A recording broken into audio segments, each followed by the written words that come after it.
That's best intro all year. Thank you.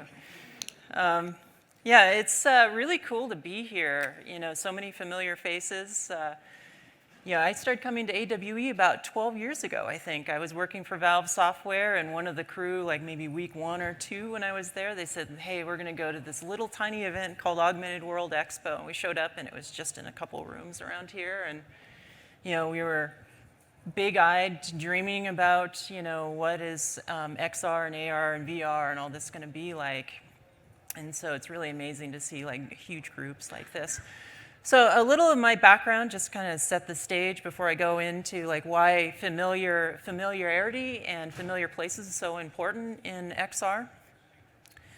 So I've had the fortune to work with many amazing product designers over the years, folks that have shipped literally billions of units, phones, and toys, and things like that. And there's a common thread through all of these stories of how did they come up with amazing products that could be in hundreds of millions of homes, and that's they use something familiar to hook it, and then they change the behaviors of the users.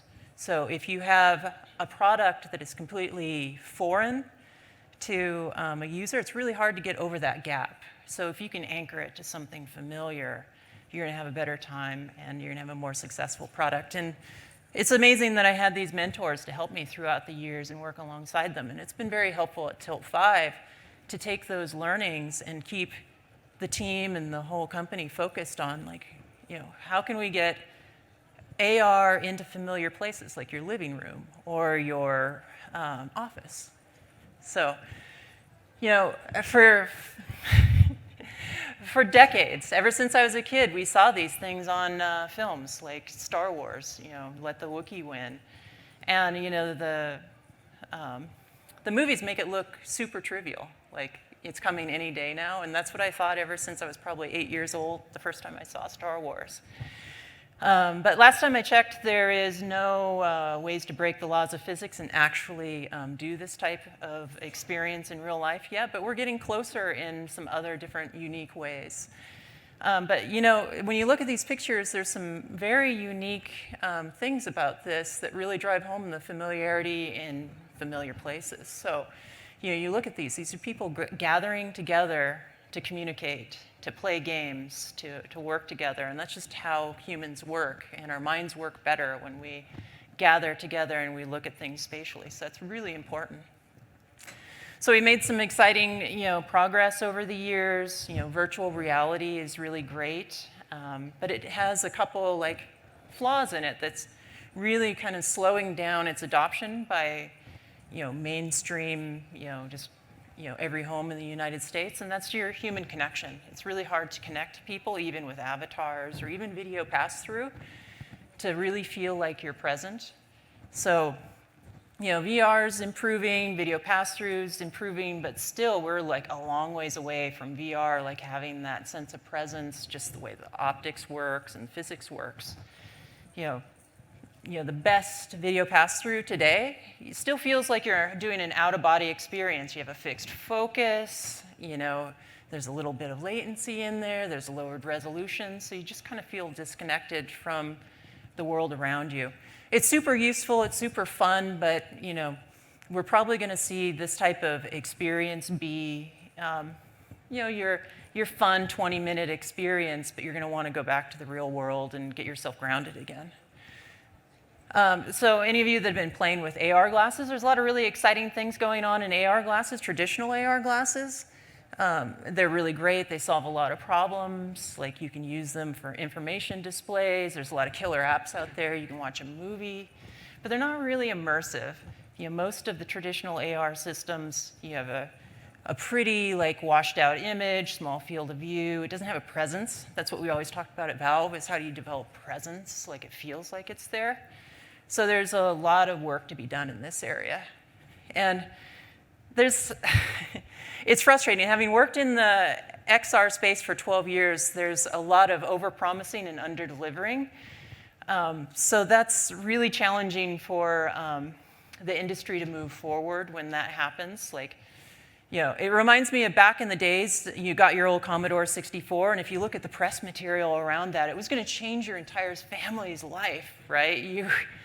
Your dad was going to amortize the mortgage, and the kids were going to play and learn and become rocket scientists and all this stuff. But, most of those just ended up in the, closet collecting dust. And a few nerds like me, and probably most of you in the room, use them a lot, and it helped move your career along. In XR space, a lot of stuff's really expensive, so that's an important factor as well. The price has to be approachable, right? It's got to be a price that anybody can afford.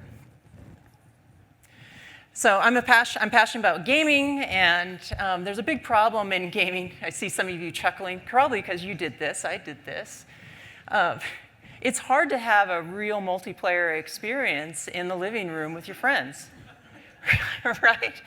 You have to do crazy stuff like this, and usually you're still not really engaging with each other. You're just kind of looking forward at the screen. Even the really great co-op games where you're using multiple controllers on one screen, you're not connecting at a human level.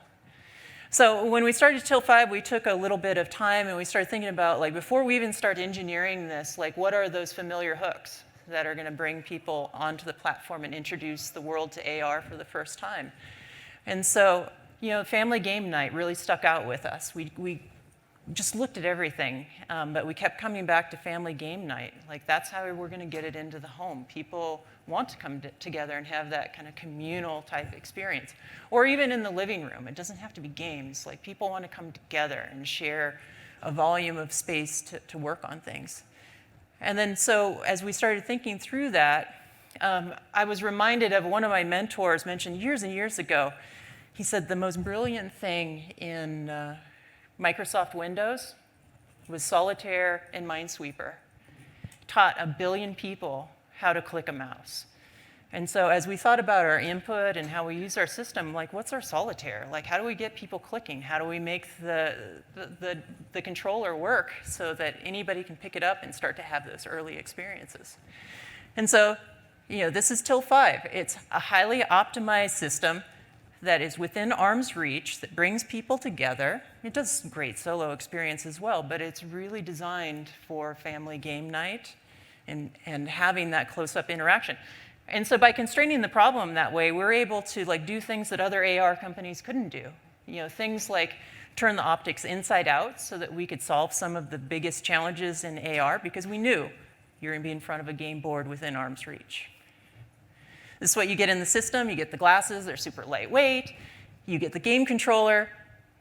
Everyone thinks it looks like a barbecue lighter. We did not want it to look like a barbecue lighter. We went through hundreds of iterations, kept coming back to the barbecue lighter, because everyone knows how to pull a trigger and poke something with a stick. Of course, I'm a gamer, so we, in our team, we're all gamers, so we made it so you can turn it sideways and play video games too, if you're already acclimated to that. So there's another familiar hook to get people in.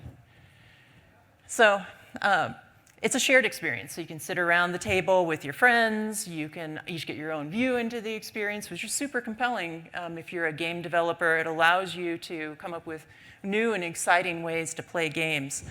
And the really cool thing about our system versus almost everything else out there, we've solved the holy grail, which is the Vergence accommodation problem. So this basically means that these game characters and objects, your CAD model, really looks like it's there. If you focus on the tip of a tree and then focus past it, it goes in and out of focus as if it was really there. And that only comes about because we turned the optics inside out. So inside the headset, there's a bunch of sensors. They're really important for the way you interact with it. So we wanted to put just enough sensors, but not too many to boil the ocean and make it expensive or difficult to use. There's a couple cameras. We can track objects. You can put your miniatures on the table. You can put cards down to trigger things in your games. You can reach in and touch things. And it allows our wand to work. So you can have 6 degrees of freedom, poke things with a stick, as we say. But, for me, the most exciting thing is you can see your friends. And, well, maybe the most important thing is you can see your beer, too, right?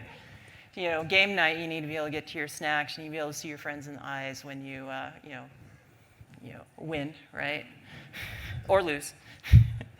And then it was also important for us to bridge the gap between people that can't be in the room with you. So we added features to it, like microphones, speakers, and software hooks so you can do telepresence with your objects on the table and transport those to people around the world that are logging in at the same time. And it really does, when you play and you see things moving around on the table, you know someone is directly across the table from you, you know, a million miles away. It really feels like they're with you, especially when you're talking.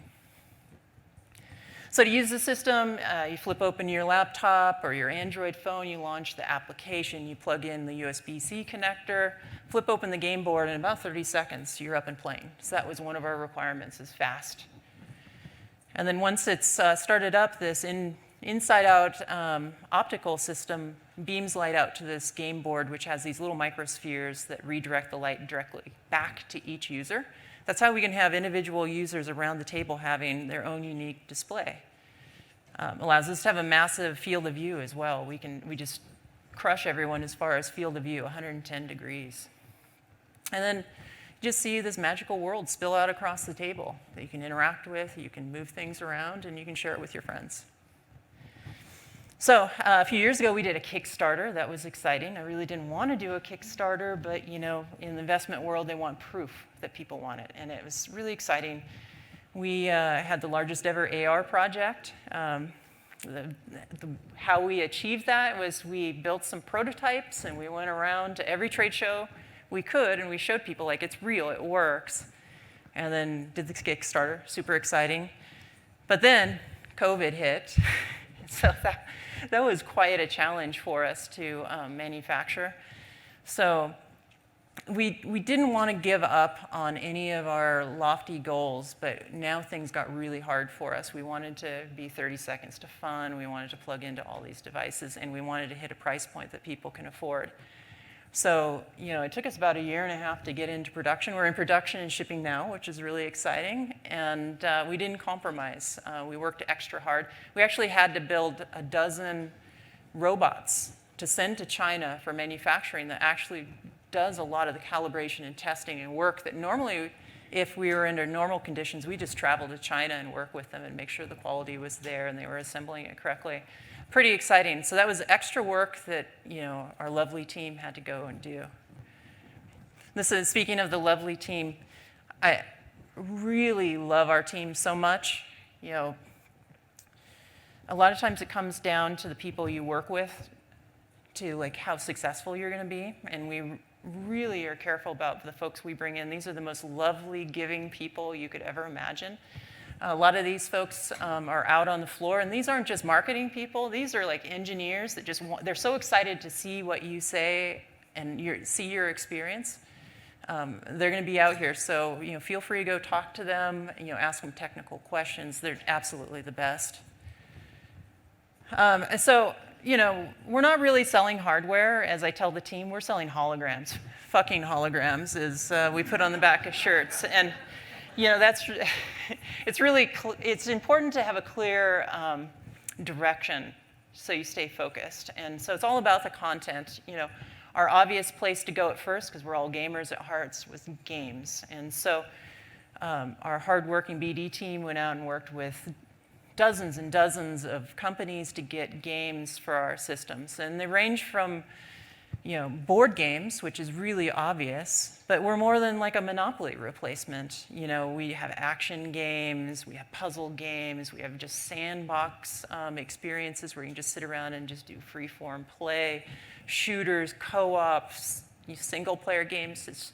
It's really cool to see this whole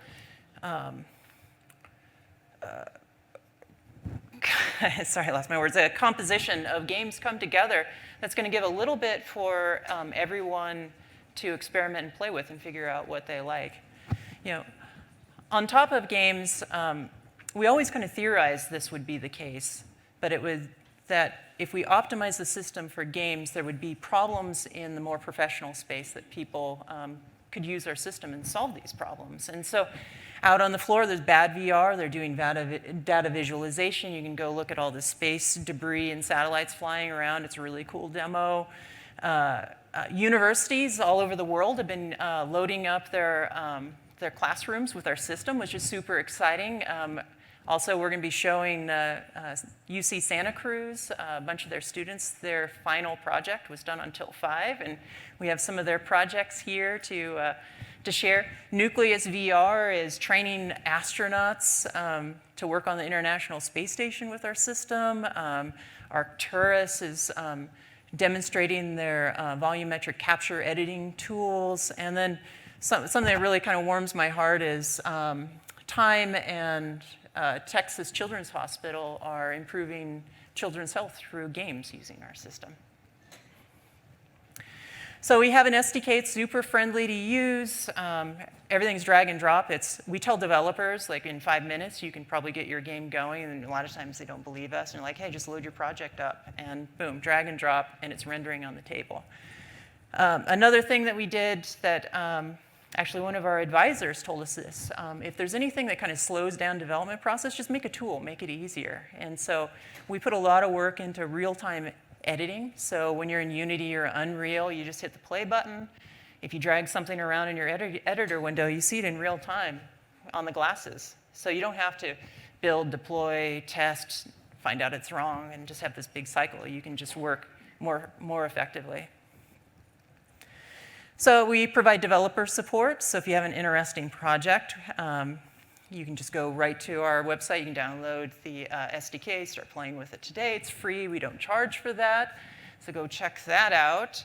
And if you have an interesting experience, you think that maybe you want to work with us to do some cross-promotion, reach out to us, tell us about it. Even if it fits within our thesis of what we're putting together, we may have some financial support for you as well to pay for engineering costs. So it was really nerve-wracking for the first time showing the product, to groups like the AWE crowd.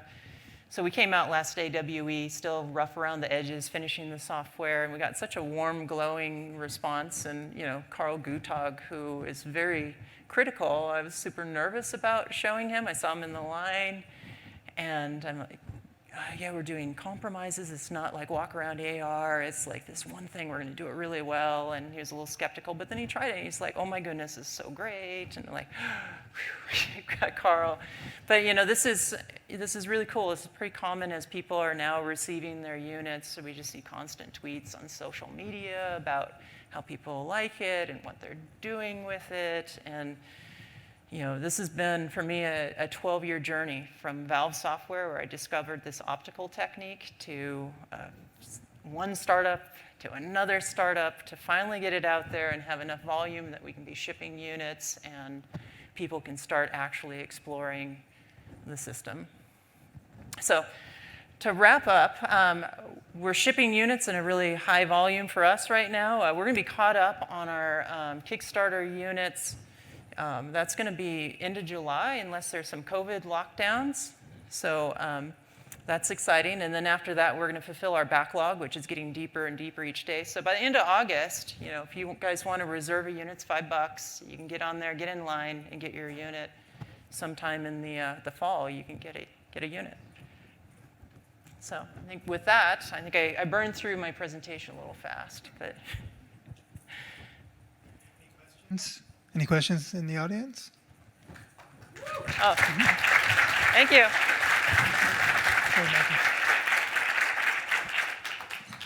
Hi there. I just wanted to ask, so with the pass-through feature coming to the Quest, that's going to open up a lot of AR games, I think. But compared to VR games, the disadvantage is that you only have limited space to work with. Like what advantages, disadvantages have you noticed drawing from experience when you were in Valve? Yeah. That's a great question. The first place we went for AR was to do video pass-through. Like, well, maybe we can solve these video pass-through problems. Some of the challenges in video pass-through that are way more difficult to solve than what we have to solve is things like your cameras are not mounted inside your eyes, so now you have to correct for that or try to, which introduces latency. The other thing is you have a fixed depth of focus, so everything is either infinite focus, so things just don't really feel right, and then your displays are fixed focus as well. So you end up in this situation where, you think your hand is here, and it's not really here. It's just a little bit off, and it's a little uncomfortable. And, the reviews of a lot of pass-through systems is like, yeah, it kind of feels like watching a home movie. So that's a bit of a challenge. Now, upside of video pass-through, like if you have an application where you want a monster jumping out of the ceiling, that's cool, and you can do that, and that's really great. But on our side, like having a volume of space that has a beautiful image, high contrast, a real light field in front of you that has presence to it, I think outweighs like the advantages of like being socially disconnected from your friends because you can't see their eyes, feeling like you're kind of having an out-of-body experience and things like that. So I think video VR pass-through will be really cool for the 10 to 20-minute experiences, but you're going to want to rip it off and go to a Till 5 system and play for 2 or 3 hours. Hello. Hi. I was curious, I noticed on your demos of showing it, you had sometimes the holograms coming beyond where the board is. So I'm curious, what are the limitations of how far it can go in that aspect? And in terms of like the technical, you had its like video, it was going back and then the light going back and it hits back to the glasses. So does that limit like, I guess theoretically in the future of having a larger one and using that for like architectural applications, or you still are limited within the size of what the board can be? Well, I'd encourage everyone to come check out our demos in the demo room. There's a lot of misconceptions that you can't have vertical height on our system and everything has to be kind of flat on the board. That's not the case at all. There's this volume of space in front of you where you can have very high experiences. It's like a television. If something gets to the edge of the board, it's like clips off, just like, or like on an AR system where you have a limited field of view, it just clips off and your immersion kind of stops at that point. We also were showing our larger board, which is going to be very useful for things like architecture. It's very big. It has a tip-up function, which gives you infinite depth and height within this much bigger volume. And then as far as like the retroreflective technology that we're using, it's in the future, it's very expandable. So everyone's like, oh, well, can I paint my walls and stuff? That's one of our most common questions. Like, yeah, theoretically, you could do that. But yeah, we're mostly focused on like how do you get a 30-second experience, just like how does like someone in their home that wants to play a video game with their whole family just flip open the board and have this exciting game pop up out of the table. Thank you. Oh, you could. Hey there, John McClellan with Andromeda Entertainment. In the units you're shipping with right now, are all the glasses one size fits all, adults and kids? Oh, that's a great question. So in the XR space, there's some of these optical things you may hear, like iBox, accommodation, things like this. So basically our iBox are these giant lenses. Because we're not trying to bend light so fast and put it in front of your eyes, there's no sweet spot. The entire lens is a sweet spot. And some people are like, your glasses are kind of dorky and big. It's like, yeah, we could have made them small, but we want to make it open and airy so it doesn't feel like you're looking through binoculars, which is, some of my complaint with some of the other AR systems is you're looking through little tiny apertures. As far as glasses, yeah, we can accommodate glasses. So there's interchangeable nose pieces that allow you to move them up and down and pending getting them injection molded. But yeah, they're coming. But anyway, we can accommodate glasses. Excellent. Sounds like you thought of everything. What's your favorite piece of content on hardware right now? I've been addicted to Battle Planet. I love shooters, I love co-op games, and that really does it for me. You're defending this planet, and so there's a bunch of different objectives, like defuse the bombs. You're running around this planet, and you can play co-op with your friends and collaborate on doing this, and there's a bunch of baddies coming after you. It's kind of like a twin-stick shooter. Thank you. Yeah.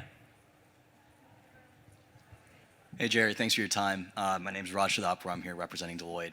Had a question about your concept of anchors. That's a super compelling idea. Yeah. I'm really curious about, in your experience as your team was developing Tilt 5, the platform itself, what elements of the anchors that you currently have in the platform are most important to your users? And then also, what other anchors did you experiment in the past, and what did you find and learn what worked and didn't work with that? Yeah, it's a great question. So I think the biggest anchor that really is helping our end users is having a space that they know where the experience is. Like, I think we've all been frustrated when we do some AR or VR experience where something's coming behind you and you just don't know where the experience is. So just knowing the holograms are right here, this is where the experience is going to be. And as soon as I look up at my friends, the experience isn't broken because their hands are in front of it. Like, we get natural occlusion. If someone puts their hand on the board, we don't have to compute that like all the other systems. The light just passes through your fingers, and it's just as if your hand is in the scene. So that one, I think, is probably the biggest value prop for our end users. I think the second one, I've been hearing this a ton now that kits have been going out and people have been playing with it. I hear things like, this is the first time I'm going to be able to get my dad to play a video game with me, or my husband doesn't play video games, and like they tried it, and it's like this is something they could get into. So I think that's really, really compelling. That's something we theorized. Now we're actually seeing that in real life. Things that didn't work out, there's so many. We have a 400-page book that we put together of everything that we tried and what didn't work. It's super useful when we onboard new people. They have all the same questions, and so it's like, look at the book and explore that a little bit. Industrial design, there were a bunch of things we thought would work out and didn't work out, and I wish I had a crystal ball. It's funny, you go back and you look at the very first home game console, the Magnavox Odyssey. The game controller is the wackiest thing you've ever seen in your life. It's got knobs on the side, a big button on top. It looks nothing like a joystick, and it has an English wheel on it. And you look back today after everything's been refined down to an Xbox controller, and they all kind of look the same. And you're like, well, why didn't they think of that back in the day? And it's like, you don't know when you're in the middle of it. And we're going to look back 20 years from now and be like, oh, how quaint, the magic wand. Like, didn't you know that eyebrow input was the correct way to do it? So it's exciting to be on this bleeding edge. And again, I want to give a lot of props to our team because they're all super engaged, and we're always thinking about, how do we deliver holograms to 100 million homes? Like, that's our objective, is like big. We want to go big. And that means a lot of like nimble like decisions you have to make at the last minute. Like, this is not working. Let's jettison it, even though we really want it to work. Gotcha. Thank you. Hey, Fernando La Peña, AXI Aerospace. Quick question. Do you plan to integrate remote users? And if so, do you plan also to integrate your product with other products on the market, like VR devices or augmented reality devices? Yeah, it's really exciting. A bunch of our games are already networked. So like Tabletopia, 150 board games you can play on our system today. You just go get that platform.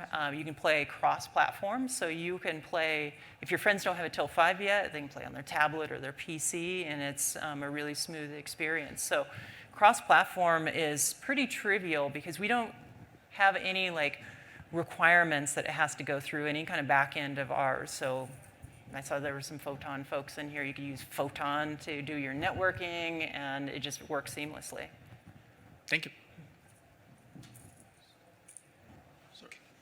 Sorry, just one quick one. So what have you noticed in AR gaming that is different in terms of the user behavior compared to VR? So do you think it's more casual, that's what's going on, or like, yeah? I'm so glad you asked this question, and it's hard to define. So when you start playing a game with multiple people sitting around the table in this kind of communal type setting, there's a heightened excitement and fun with it.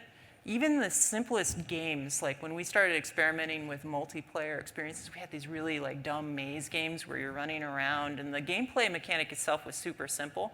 But when you're sitting there with your friends and you see your friend across the table is coming after you, like wiggle their wand, and you're like, oh, are they up to something? And it becomes, I wouldn't say less about the game, but there's a newness to the way you play games. Like, even when you're in the living room, you're playing games, you're kind of sitting next to each other, looking forward, and you don't get that same kind of anticipation of what your opponent is doing. It's hard to describe, but it's magical. It's like, and then you start to get into all these like free-form things that your opponent might be doing that is to it's like subterfuge to throw you off. So they might start like wiggling their wand. It's like, are they just doing that to trick me? Or are they actually like trying to sneak up on me? Or you can see someone like, because it's spatial, right? You can look around. So if someone's hiding behind a tree or something, you can just lean over and look. But now you're giving up information to your friends, and it really, really makes it fun. All right. You know, as your host, I actually have a question myself, real quick. I'm going to sneak in. Fernando mentioned networked remote play 2 questions ago. What about not network remote play, but network remote viewing and perhaps even Esports. Twitch streaming and stuff like?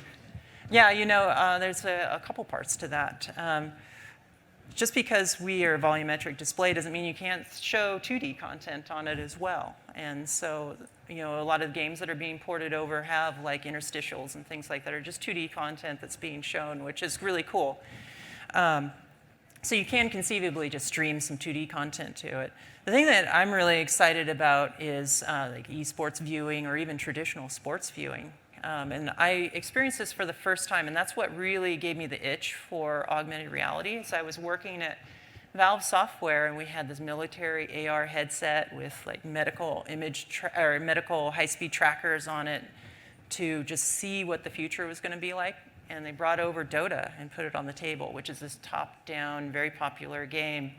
I don't know how to play Dota, right? But listening to the announcer talk about what was going on, and I saw it spread out on the table in front of me, and on the television I had the live stream going, and seeing it in real time, I was really excited because the announcer would be talking about like so-and-so is coming down the center, but I actually saw like someone sneaking up around the edge because I had more situational awareness, and I'm like, oh my God, this is it. This is like the future of gaming. And ever since, I've been, you know, pushing on this about 12 years. So that answer your question? Great, thank you.